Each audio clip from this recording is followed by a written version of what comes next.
There is a moment in life when the mirror stops asking, "How old are you?" and starts whispering, "How much time do you really have left?" It doesn't send an email. It doesn't arrive with balloons. It just shows up one quiet morning when the weight of your choices, your regrets, and your unrealized dreams all decide to stand in the same room. I believe that is the true beginning of a midlife crisis. Not madness, but brutal clarity. Midlife crisis is not about buying a sports car or changing your haircut. Those are just symptoms pretending to be solutions. The real crisis happens inside, when you look back and realize you've lived long enough to have a story, but not necessarily the story you thought you'd have. You start to see the gap between the life you imagined and the one you're actually living. I believe that gap is where either despair or transformation is born. There's a particular sting that comes with realizing you are no longer early in the game. In your 20s, time feels endless. In your 30s, it feels flexible. In your 40s and 50s, it starts to feel specific. You've accumulated scars, responsibilities, and patterns. You've lost people. You've watched dreams fade or get postponed so many times they now feel like distant relatives you used to know. I believe midlife is when the illusion of unlimited time finally dies. No one knows their expiration date. We know this intellectually, but we rarely live like it. We plan like we're immortal, postponing joy, avoiding hard conversations, storing our best courage for later, as if later were guaranteed. Then something happens.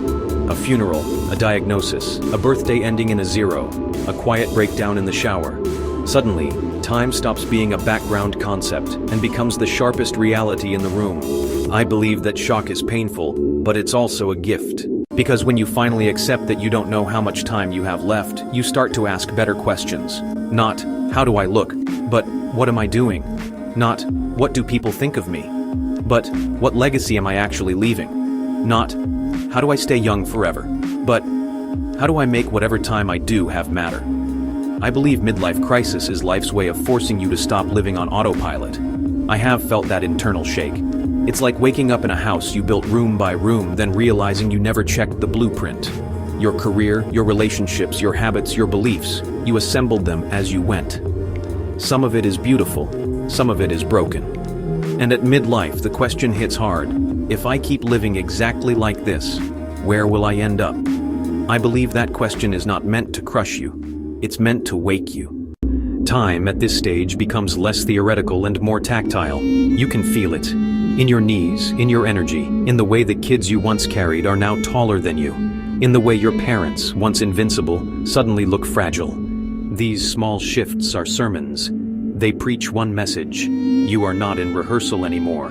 This is the live performance. I believe the most dangerous lie at midlife is, "I still have plenty of time to waste."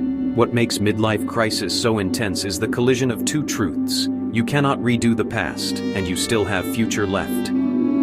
You stand between regret and possibility, holding both at once. Some people turn that tension into self-destruction, escaping into distractions, affairs, addictions, denial. Others turn it into reinvention. I believe midlife is less a crisis and more a crossroads. You either numb out or you wake up. Waking up starts with owning the story you've lived so far without sugarcoating it. You acknowledge the missed chances, the hurt you've caused, the risks you avoided, the love you didn't give fully, the talents you buried under fear and routine. That honesty hurts. But without it, nothing changes. I believe time becomes more valuable the moment you stop lying to yourself about how you've used it. From there, the value of time reveals itself in small but radical ways. You stop saying yes out of guilt and start saying yes out of alignment. You stop tolerating relationships that drain your soul just because you've known those people for years. You stop treating your health like an inconvenient detail. You stop postponing the book, the business, the conversation, the apology, the adventure. I believe midlife crisis, handled with courage, becomes midlife clarity. The fragility of time also makes you softer in some ways. You realize how quickly people can disappear from your life, from the earth. You hug longer, you listen better, you text back, you show up at the hospital, "I love you." You don't wait to say, "I love you," until the eulogy. I believe understanding the limit of time makes you treasure presence in a way youth rarely does. At the same time, it can make you fiercer. You are less willing to entertain nonsense. Drama loses its glamour. Impressing strangers becomes irrelevant. You start editing your life like a writer cutting filler from a manuscript. What doesn't serve the story has to go. I believe time scarcity, when embraced honestly, makes your priorities ruthless in all the right ways. What no one tells you is that midlife crisis is not a sign that you've failed. It's a sign that you're finally conscious enough to evaluate.